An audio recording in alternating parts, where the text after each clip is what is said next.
DJ Ferris. The Chicago, nigga. It's the real one. Hit me. Only one is pulling shit the fuck up. Let's get sports talk. So, Swagoo, I will ask you as directly as I can. What is he talking about, and why is he saying that publicly? Listen, I was furious. And the reason I was furious is because this coaching staff didn't need to mention any player's name after that game. That's right. We don't absolve players. That's right. And you know damn well I don't absolve players when they play terrible. And Tom Brady played terrible, along with Tampa's offensive line, along with a lot of people on defense as well. 53. But Bruce Arians and Byron Leftwich had a plan that was horrible to play against the Saints.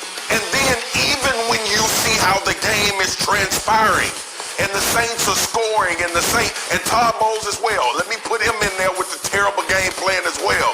When you see the game playing out the way it was playing out, the offensive line was getting whooped. And I know Jeff don't like to hear that, but they were getting whooped by Cam Jordan, Marcus Davenport, That's a fact. Hendrickson. They were getting rushed with 4. And then you look on the other side, and Todd Bowles continuing to be aggressive, and Drew Brees is getting the ball out of his hands in one. It ain't all on Tom Brady. Yes, man, the 3 interceptions that he throw, but it's your protection up front. I said this in my last video. Your quarterback, when he don't have time, he either have to rush his throws, and that's what hurt Tom Brady. He made 3 mistakes. He ain't had enough time to sit back there and go through his reads and throw the football. And on the other side, they defense.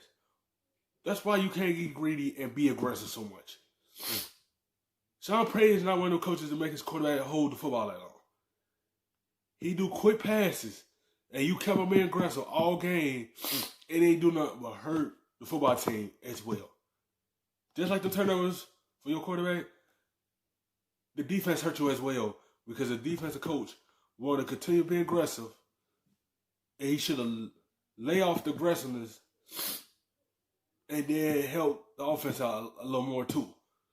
But once you continue being aggressive, Drew Brees took advantage of that, and y'all end up losing 38-3. 1.2 seconds. Play some man, rush 4, and let guys do what they do. B.A. doesn't need to say another player's name in the press conference. He doesn't need to say another player's name all week. Give them a better plan, see if they can execute it, and then you can run into them if they don't execute that game plan the right way. But that was a terrible game plan by the Tampa Bay Buccaneers. Go ahead, Jeff. Yeah, BA's high, man. This doesn't make any sense, right? If you look at Tom Brady for his entire career, bro, his entire career, if you move this cat off the spot, he's a different guy. In the wins this year, Greeny, they've had 4.5 pressures. They win the game. 13, they pressures, they lose the game. They had 19 the other night. Why are we looking at, if Mike Evans is the number 2 read, you ain't never getting there, bro, because all the pressure. Hendrickson had 3 sacks in 3 consecutive plays. I mean, are you freaking kidding me, dude? I mean, this ain't Lawrence Taylor, bro. This is an offensive line that played like trash, we're getting whooped, and there was no adjustment of let's get the ball out of our hand and some check downs and let players go make plays. They kept on wanting to try to go down the field instead of just letting Tom Brady do what he do. Dink and dunk, dink and dunk. That's going to slow down aggressive defense. But when you try to sit back there and go for the deep ball, you're going to get sacked 9 out of 10. Because you try to sit there and your offensive line up front haven't been playing good all night. Why keep trying the same thing? Mix it up in the pot a little bit. Dink and dunk. Let Tom Brady do what he does best. Not trying to sit there and go down the field a whole lot. And then run the football also to take the pressure off of Tom Brady. The man is 43.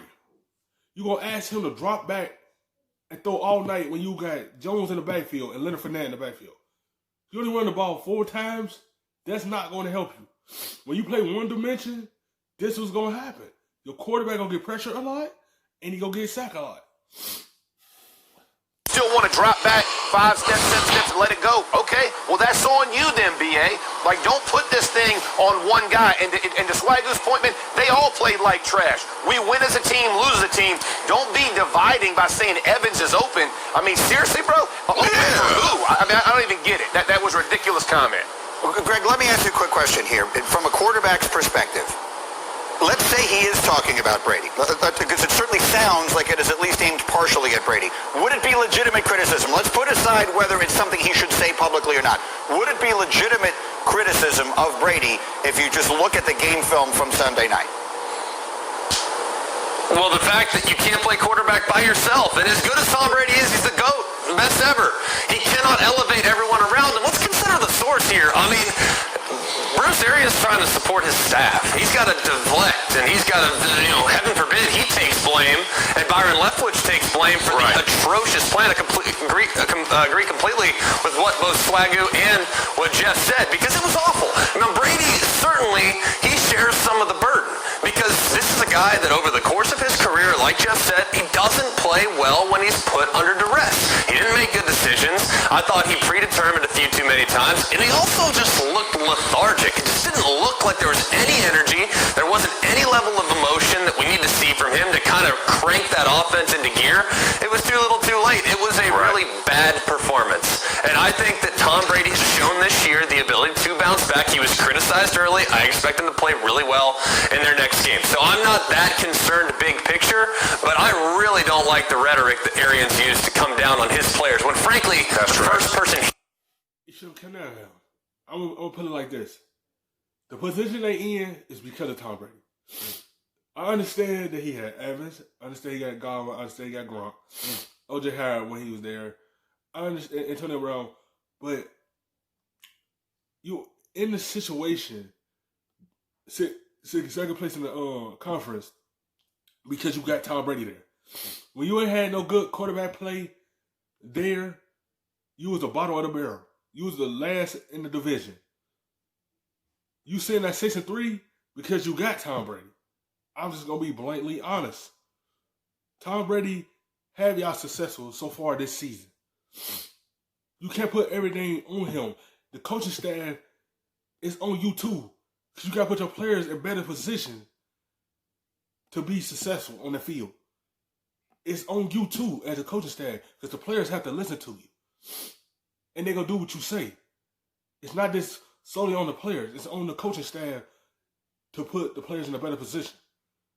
You got to take blame for that as well. As a head coach, as a offensive coordinator, as a defensive coordinator. All three of y'all need to take blame for what y'all did too.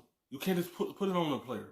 You can't just put it on Tom Brady or anything. Because Tom Brady got y'all 6-3, got y'all halfway to the playoffs. Like, y'all going to the playoffs because y'all have a good quarterback in the backfield. Protect him well up front. He needs to criticize himself with the pathetic plan he put forth. Yeah, we're going to talk much more about this case of Graziano. There's one other name that has not been mentioned in this conversation yet that maybe is a factor and if not might become one. Well, Antonio Brown, right? I mean, they bring in this wide receiver that the quarterback wants, that the coach is on record saying he didn't want back in the offseason, and you bring him into a situation that's obviously still not all the way settled. The Buccaneers are loaded with talent. Yes. I understand Tom Brady won't Antonio Brown, but man, you have 2,000-yard receivers in Chris Godwin and Evans, and you haven't got Godwin involved. I know Godwin's been hurt most of the season. When you really didn't get Evans involved last night, I mean Sunday night, you ain't really get him involved really this season like that. His play is going down this season with Tom Brady throwing him the football. He ain't really been good target that much. You ain't really need Antonio Brown. You already had the talent around you to be a successful team. We have seen them play like one of the best teams in the league, but it's still a situation where the pieces are coming together and it isn't all the way clean all the time. It's possible that adding Antonio Brown to this mix where the wide receivers already aren't getting the targets and the catches that they want to get could cause more problems than it solves going forward. Thank you for watching ESPN.